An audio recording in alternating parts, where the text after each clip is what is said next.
Coaching जाओ तो self study नहीं होती, सेल्फ स्टडी करने बैठो तो कोचिंग नहीं जा पाते, कोचिंग जा रहे हो सेल्फ स्टडी कर रहे हो पर फिर भी नंबर नहीं आ रहे, मतलब कुछ तो लोचा है आपके टाइम में जिसकी वजह से सब कुछ गड़बड़ हो रहा है। 5-6 टिप्स दूंगी टाइम मैनेजमेंट की, 6 मिनट का वीडियो है, देखना मत भूलिए, बहुत ज्यादा इंपॉर्टेंट है। तो चलिए लेट अस स्टार्ट। राइट, आप रेडी हैं? तो मैं टाइम मैनेजमेंट की बात करती हूँ। सबसे बड़ी बात, ये आपको कुछ ऐसी चीजों में हेल्प करेगा वीडियो कि यार इसके बाद ना आपको ये फील नहीं होगा कि ओ माय गॉड मेरे टाइम का क्या, मतलब आप मैनेज कर पाओगे। आपको कुछ पॉइंट्स बताने वाली चीजें, आपको पता है करना भी आपको है, बट कुछ पॉइंट्स बताने वाली हूँ टाइम मैनेजमेंट के। स्कूल कॉलेज पढ़ाई शढ़ाई सब मैनेज हो जाएगा। चलिए लेट अस स्टार्ट। देखो गाइज, यहां पर आपको राइट में एक टेबल नजर आ रहा होगा, टेक्स्ट को मारो गोली। आप सुबह उठ जाओ और जैसे ही सुबह उठो आप सबसे पहले थोड़ी देर अपना मोबाइल फोन ऑन करोगे। सच बता दो, येस और नो। थोड़ी देर मोबाइल फोन ऑन करने के बाद सोचोगे चलो ठीक है अभी ब्रेकफास्ट करते हैं, अंगड़ाई लेते हैं। सुबह सुबह तो आपको लग रहा होगा, स्पेशली जो ड्रॉपर्स हैं जिनको स्कूल कॉलेज नहीं जाना, आपको तो लग रहा होगा यार टाइम की तो कोई कमी नहीं है, दुनिया भर का टाइम है। वानी मैम क्या कहती है टाइम है 8 बजे, 8 से 9 बजेंगे, 9 से 10 बजेंगे, 10 से 11, 11 बजे तक आप लोग चल अब तो पूरा दोपहर बाकी, दोपहर को पढ़ लूंगा, दोपहर को लगेगा शाम बाकी। रोज यही होता होगा। एम आई राइट? अगर मैं राइट हूं तो येस बना दीजिए, एक लाइक कर दीजिए मेरे डिस्क्रिप्शन बॉक्स में, ताकि मुझे चीजें पता चल जाए। सुबह आप जैसे ही उठो, दुनिया शायद इधर से उधर हो जाए, सबसे पहला काम जो सुबह उठते ही आपने करना है, अपने अर्जेंट काम को देखना है। जितना भी आपका काम अवॉइडेबल है, राइट, उसको जैसे मान लो सुबह उठ के आपको आदत होती है थोड़ी देर मोबाइल फोन देख लेते हैं, किसी फ्रेंड से बतिया लेते हैं, कल का कुछ देख लेते हैं, पढ़ लेते हैं, न्यूज़पेपर वगैरह, घूमना फिरना नहीं।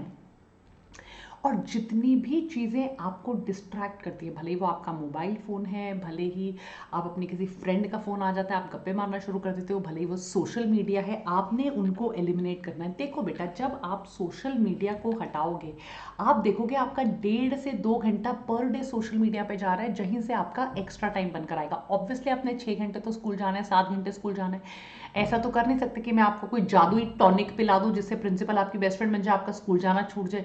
ऐसा भी नहीं हो सकता क्लास चल रही है आप पीछे अपने ही किसी वातावरण में घूम रहे हो, आपको पूरा इंसुलेट कर दिया गया कि आप वहां बैठ के पढ़ रहे हो। So most important thing, time निकालना आना चाहिए, टाइम को प्रायोरिटाइज करना आना चाहिए। अर्जेंट काम करने हैं, नॉट अर्जेंट काम को आप कल परसों या किसी को डेलीगेट कर सकते हो कि यार ये तू कर दे मेरे लिए। सबसे इंपॉर्टेंट है आपने जो चीजों को एलिमिनेट करना है और जिन चीजों को अवॉइड करना है। जब आप एलिमिनेट और अवॉइड करने वाली चीजों के पीछे पड़ोगे तो आप देखोगे कि आपका टाइम थोड़ा सा क्रिएट हो पाएगा, और जब आपका टाइम क्रिएट होगा इसी को आप अर्जेंट काम करने में लगाओगे। That is the thing. और प्री प्लानिंग बहुत इंपॉर्टेंट है। कल जो आपने करना है उसको अगर आप प्री प्लान करके चलोगे तो आप देखोगे आपका बहुत बहुत फायदा होगा। देखो बेटा, एक पैटर्न ऑफ स्टडी होता है। अगर आप कोचिंग के टाइम यही अपने दिमाग के अंदर थॉट प्रोसेस रखोगे, यार अब तो टीचर पढ़ा रहा है मैं घर जाके ना खुद सेल्फ स्टडी करूंगा, काफी बच्चे ऐसा करते हैं भैया, वो लोग सोचते रहते हैं, और जब घर में सेल्फ स्टडी करोगे तो सोचेंगे यार ये तो मैं कल करूंगा जब टीचर मुझे कराएगा। सो विद कोचिंग क्लासेस जब आपको टाइम नहीं मिल रहा है, आपने टाइम को यूटिलाइज करना है। अपना पैटर्न देखो, क्या आप कोचिंग में 100% अटेंशन के साथ बैठते हो?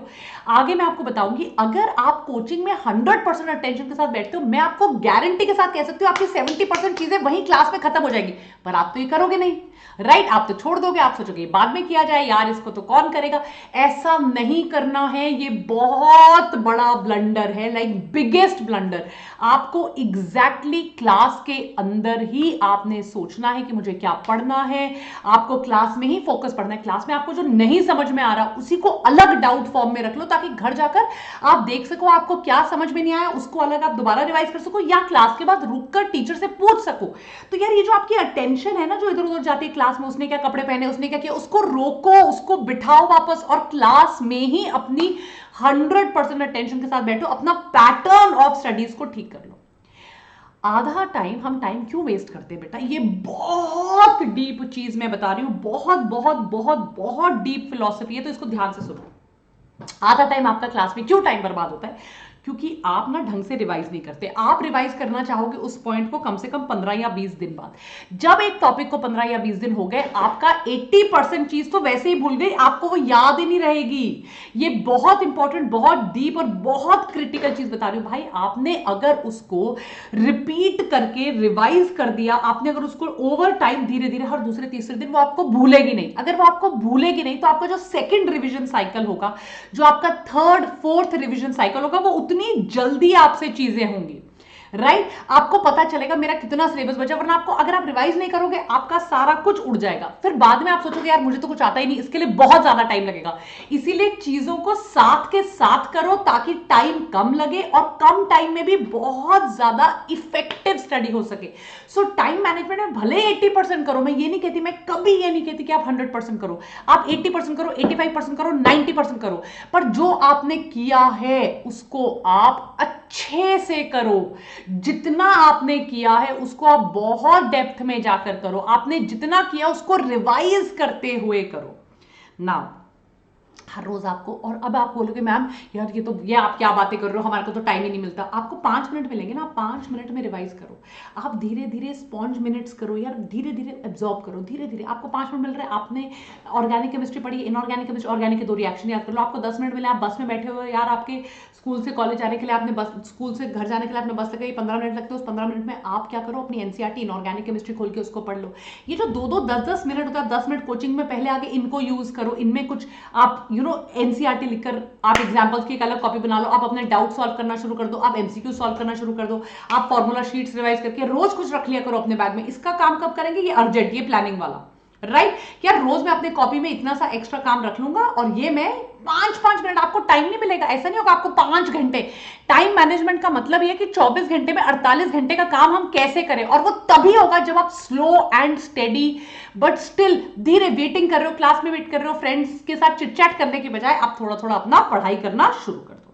और सबसे बड़ी बात क्लाइज, स्कूल में जो पढ़ाया जाता है और कोचिंग में जो पढ़ाया जाता है, अगर आप यहीं पे प्रॉपर अटेंशन दोगे तो आपका 70% सिलेबस खत्म हो जाएगा, पर आपका ध्यान नहीं होता। स्कूल में आप ये सोच रहे होते हो आज कोचिंग में क्या कराना है, या किसी फ्रेंड के साथ टाइम पास करने लगे होते हो, या कहीं गपियाने लगे होते हो, कोचिंग में आप और कुछ छोड़ रहे हो।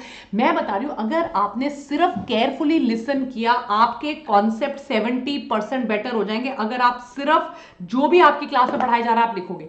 टाइम मैनेजमेंट का मतलब ही है कि कम टाइम में हम मैक्सिमम चीजों को कैसे करें, कम टाइम में मैं भाई कई बार होता है ऐसा कि स्कूल में जो पढ़ाया आज शाम को वही कोचिंग में आपका 90% हो जाएगा, घर जाके आपको सिर्फ एमसीक्यू लगाने, but for that you have to pay proper attention, 500% attention, right. एक लास्ट चीज भी मैं आपको बताना चाहूंगी, अपने टाइम को डिवाइड करो ना। डिवाइड करने से अपने टाइम को क्या मतलब है, डिवाइड करने से मतलब है कि यार फिजिक्स को आप लगभग 2 घंटे रोज दो और एमसीक्यू सॉल्व करो। बायो अगर आपको इजी लगता है, आपको लगता है मैनेजेबल है, इसको आप ऑल्टरनेट डेज पे रख दो, राइट। तो एक दिन आप करो बायो केमिस्ट्री, राइट, उसके बाद अगले दिन फिजिक्स केमिस्ट्री, फिर अगले दिन बायो, इसको एक दिन छोड़कर बायो और फिजिक्स कर लो।